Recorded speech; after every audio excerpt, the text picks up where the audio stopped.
You've got Doug in here working hard. You see, he's the navigator, all right? And so what he does is tell me exactly what I need to do as far as driving. So I got the much easier job, and I think I'm better at my job than he is. Yeah, and I got a ruler in case he doesn't listen, I whack him upside the head. Welcome to Sam's Garage, presented by NH Oil Undercoating.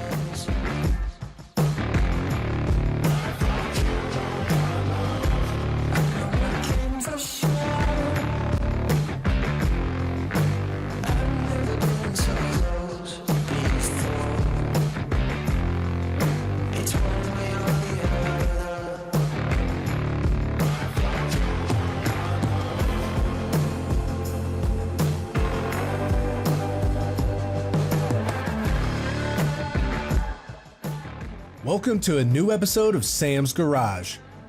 Today, Sam and Doug continue their experience on the Great Race.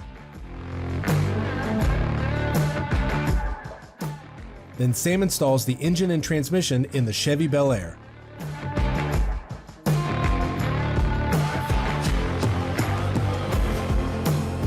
Next, Sam breaks down the iconic engines from the import classics we all love. And finally, Sam completes the fuel and cooling system on the Pontiac Catalina.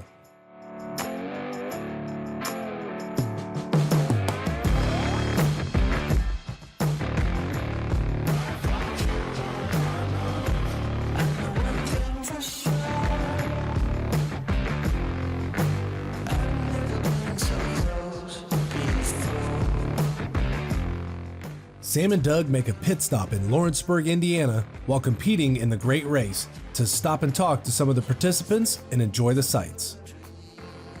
We start out here, the only time it's 30-second increments. We're in start position 62, so from the start time to when we start is going to be 31 minutes. As you can see, guys, I'm well prepared.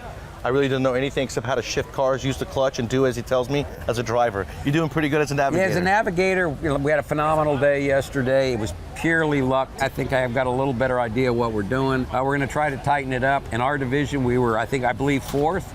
So, out of about 20-25, man, we're rocking it, Sam.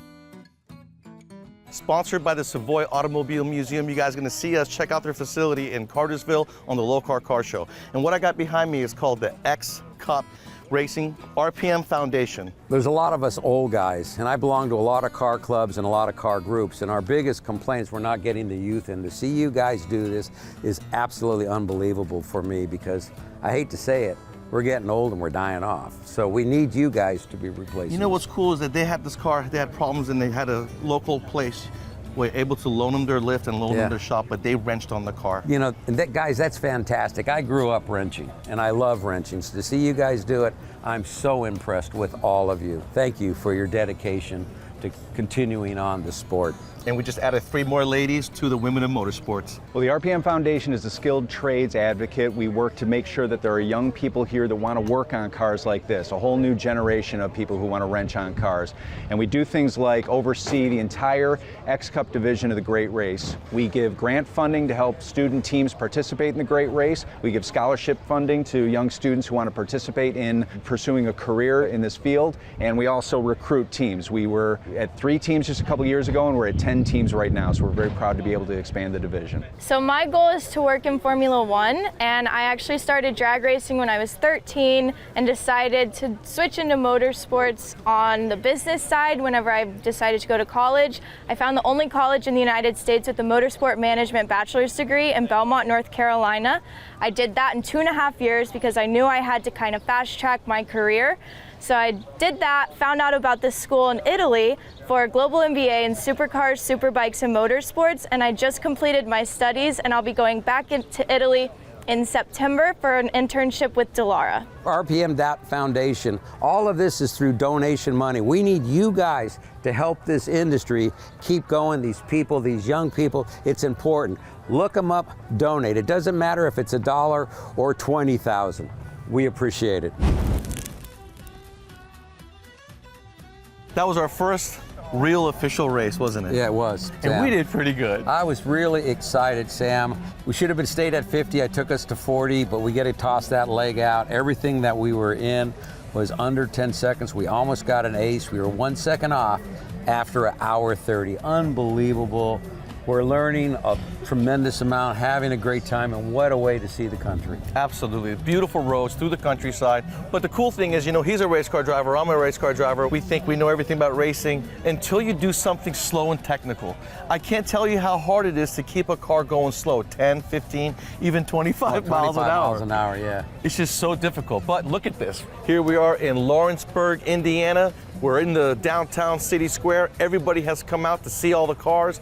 You got all the cars lined up from the front of the street all the way to the end. We got restaurants all around. It's gonna be a party going on through the evening, and that's what the Great Race is all about. Except this, old man, I'm gonna go to bed early because I got a long day tomorrow.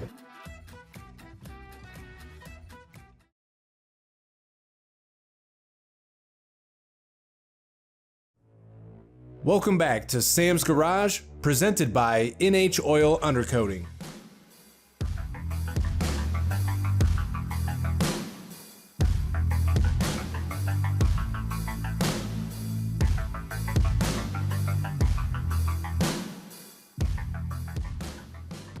Sam gets ready to change out the camshaft for one designed for naturally aspirated engines, so we can then install the engine and transmission in the Chevy Bel Air.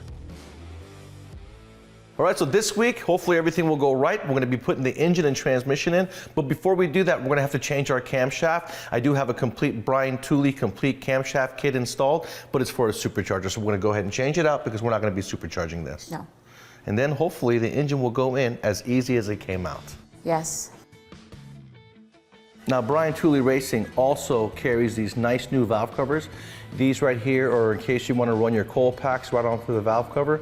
If you didn't, you could just unbolt them, remote locate your coils, and have a nice, good-looking valve cover that has been thought of for a boosted application because they give you ports in case you have to install a oil catch can. In our case, because of the Bel Air, we don't have the clearance back here for the firewall. These are Cadillac CTS-V valve covers. They're a little bit more low profile right here, making for a nice, more compact fit. That's what we're gonna have to run in the Bel Air's application. So everything has already been installed, upgraded valve train, push rods, all that stuff. But the cam is for a blower. We're gonna go ahead and put a normally aspirated camshaft in it so that we can get the best out of the performance of our 6-liter. But because everything was already there as far as the valve train components, everything else will work just fine. And it saved me a lot of time and also head gaskets, not having to pull everything apart. Since I don't have to take and do any of the valve train, we're just gonna swap out the camshaft. One of my rods is too short, I must have used it for something. So it goes all the way to the last cylinder. Julie's gonna hold the lifters in number 8 for them not to drop. I'm gonna very quickly swap out the cam. So on the motor mount itself, there's a couple of variations. So what I did was I put my motor mount in place, put the dirty dingle brackets in place on the car itself, measured from the back of the dirty dingle all the way to the firewall to see what the measurement is. Then I went to the engine itself, looked at the motor mount with the mount in place, and measured where the end is, and measured it to the bell housing, just to get an idea of where the engine's gonna sit so I can do an initial installation of the motor mount and see if I have to change anything. 9 out of 10 times, your first initial is gonna be good to go. So you guys, if you take that step, it'll save you an extra step when putting the engine in the car because that's gonna be the hardest part.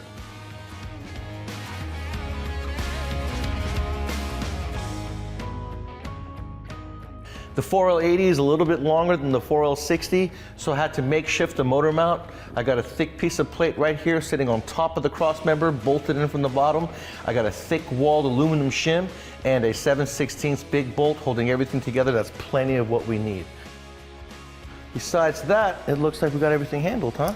Yeah, it was really good. It was a little bit of a struggle, and I think one thing that was important, and maybe just advice for anyone else, if you're doing this with the engine and the transmission together, it was so long, so we had to prop up the transmission underneath with the jack. It's okay if you have to adjust things like that and just to maneuver it around. It was really scary, but it works and it fits great.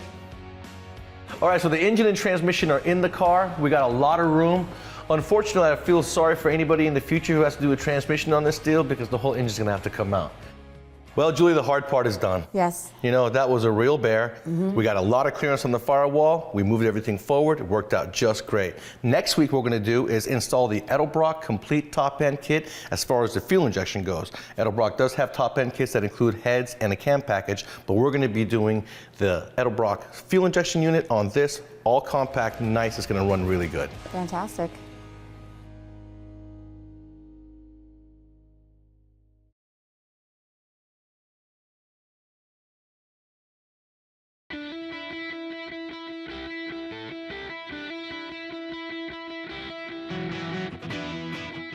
Joe Sr.'s truck is a testament to how much NHOU adds protection to your vehicle. You guys sprayed this thing since it was new, right? This one we sprayed about a year after we started our business. It's a 2013 F-150. That is very cool. Let me tell you, I can see the protection underneath, but anytime I travel north of Virginia, I can tell how much damage there is because the vehicle's front fenders and bed sides are gone, 2 to 3 inches up. I can look at Joe's truck and there is nothing there. What do you guys do to prevent the rust there? Well, this is just getting a basic oil undercoating every year. And what the goal is, the service, is to cut the oxygen off from the metal. Let me tell you, this is crazy. When you knowing that we're up here in New Hampshire and I could just sit here and scrape off the layer of oil you got behind it is a completely perfect frame. Absolutely. I mean, this has a buildup on it from all the years. We oil it, it collects road dust, it accumulates a layer of buildup. But now, once you wipe it off, it's just purely clean metal underneath. So if you guys want peace of mind, you want to protect your investment, add value to your investment, you got to check out NH Oil Undercoating. Welcome back to more Sam's Garage, presented by NHOU. In preparation for the return of Nopi Nationals, Sam discusses the different import engine types and what made them so iconic in the 90s and 2000s. I figured since the Nopi National Super Show is coming back, we talk a little education about different engines and import cars. So I'm standing in the middle of, to me, what was the most iconic engines of my time from the 90s into the 2000s. Here next to me is the LS engine that came in the 1997 Corvette. This is a very iconic engine, makes a lot of horsepower from the factory. The engineering behind this is very, very nice as far as working on it, being able to take it apart, put it back together. It's fully supported in the aftermarket.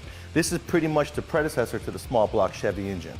It can make about 550 to 600 wheel horsepower with a power adder, depending on how conservative you are with your timing. So this is a very nice engine. It's been going from 1997 to current. It's the most popular engine swapped into vehicles today. So the Honda engine doesn't come very strong from the factory.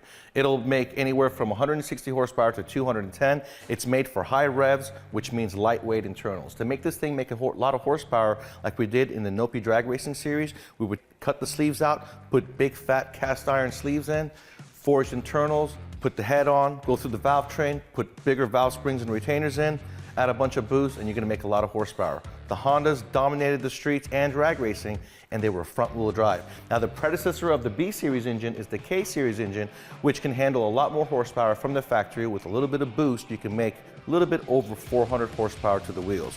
With internals and a bunch of boost, you can make north of 900 horsepower with this little guy right here. And when you look at this package, it doesn't make a lot of torque, but it's half the weight of this guy. And the car is also half the weight of the car that this engine's in. So therefore, that's what makes the horsepower in this such a huge benefit. We all know about the Supra and the 2JZ GTE, very popular, iconic engine. Back in the day, this engine and this LS engine in the 2000s were the most swapped engines in cars that did not come with these power plants. The 2JZ engine comes turbocharged from the factory, 320 horsepower. In Atco, New Jersey, I was going for a race. I didn't have my engines with me. I didn't have the forged one. Don was working on it at Ewing Auto Machine. I took a factory engine into my race car that runs 46 pounds of boost and 150 shot of nitrous. It makes about 1,200 horsepower, and the factory engine went all weekend long. When I came home and took it apart, the only thing that was wrong with it was number 6 rod bent a little bit, giving this piston less compression because it was down in the hole just a little bit. But it made it all weekend long, 16 passes. That's incredible. That's what makes this 2JZ so iconic and popular. So this one here, I built in 2005. The car was built around 2006 and 7. The recession hit, so everything was stored up until now. I went back to my friend Travis's house in North Carolina, grabbed everything, and now we're going to assemble it this season on Sam's Garage. We're going to go step by step and to show you guys what a 2JZ is about, how to put it together, put it in the car, make it run. I'm going to have the guys at Victory Motorsports come on down and help me. We got ourselves a Tweak Performance wire harness for the Lexus, and we're going to be using a Lynx computer system. So you guys stay tuned. You're going to learn a lot when it comes to imports. For all you die-hard domestic fans, don't tune out because you want to know why they gave the Mustangs and the Camaros a real run for their money.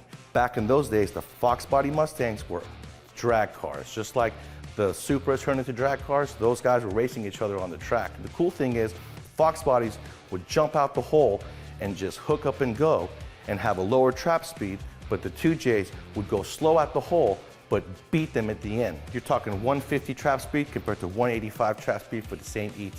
Very impressive. So you guys stay tuned. Next week, we'll be prepping this 2JZ engine to get it ready to install in the SC300.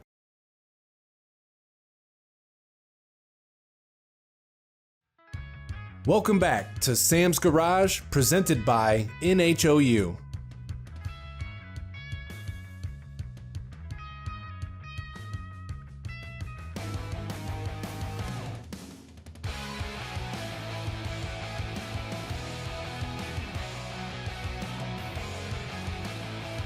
Sam's Pontiac Catalina receives a new Edelbrock Pro Flow EFI system and cooling system upgrades from cold case radiators. You know, the LS engine is very popular. Like this one, it's a 6-liter with Summit Racing forged internals, Brian Tooley complete top-end kit on it. But this has got an original 400 small block in it. It's cool that I'm building a Pontiac. Sure, nothing fits in and everything is difficult, but it makes me stay on my toes, right? Well, it's a good experience. It's not a common engine and a common car, so that's probably why there's nothing available for it. We're also going to be building a big block, and I may just get tempted to put that guy in the Pontiac. I bet you will. Yep, because if I can't find the driver's side manifold that's going to fit that head with the steering box in place, big block's going in. The distributor goes in first because this is a Pontiac. It does not go through the intake manifold. There is a #1 spot on the body of the distributor. Make sure you line up the rotor to it because you want to be between 10 and 14 degrees before top dead center when it's firing. This thing does have EGR ports on the heads for you guys who are running emissions. Edelbrock gives you 2 types of gaskets. One with a hole in it. The other one is just flat. And in our case, we use that one. It covers the hole for the EGR valve because we're not going to be using it. The fuel rail from the factory with the Edelbrock unit came to the back. Well, if it goes to the back, the distributor is totally in the way. So I went ahead and swapped the fuel rail fuel lines. The crossover tube is in the front now, and it does clear the thermostat, so that took care of that. So the fuel system for this car, instead of replacing the fuel tank to an EFI baffle style tank, we went ahead and went with the Edelbrock sump system. We have the mechanical pump on the engine feeding the sump pump. And what that does is it always keeps the high pressure pump wet. And that makes it for a nice compact system, everything under the hood works together in unison, and you don't have to disturb the fuel system. I would recommend checking the fuel lines, make sure those are all new, high pressure lines, no holes in them so you don't have any vapor lock or anything like that. This will work on any fuel system, any fuel injection.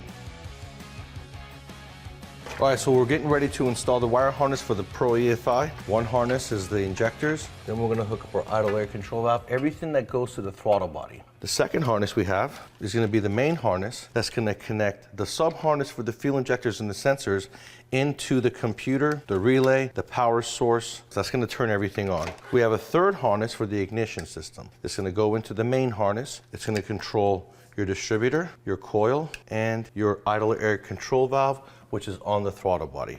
You guys are gonna have to supply yourself with a coil. It's an Edelbrock 12-volt universal coil. It even comes with a bracket, bolted up close to the distributor. For the cooling system, this thing had a flex fan in it. It's very dangerous. At least the clutch fan at idle is a lot more forgiving. All right, so I got everything connected. The only thing I have to do is loom my switch power wire. So these 3 wires here are for my amp gauge, my coolant temp gauge, and my oil pressure gauge. I've got my fuel pump wire going to the fuel pump. That wire will connect right to the sump pump. So all we gotta do now is You go to your phone, you go to the App Store, whether it's an Android or Play Store, and you download the app for the Edelbrock. You go into your wizard, you answer your questions just like everything else out there, and it'll set up a base map for you. It's all on your phone, and you have displays, gauges, you can do tuning, everything right here at the palm of your hand. That setup looks really good. What I love about the Edelbrock ProFlow EFI is that it's less intrusive than all the other systems out there. Yeah. Compact computer, the harness is hidden away. You don't see a lot of it, right? Yeah, it looks great. Next week, we're gonna tackle the rear end.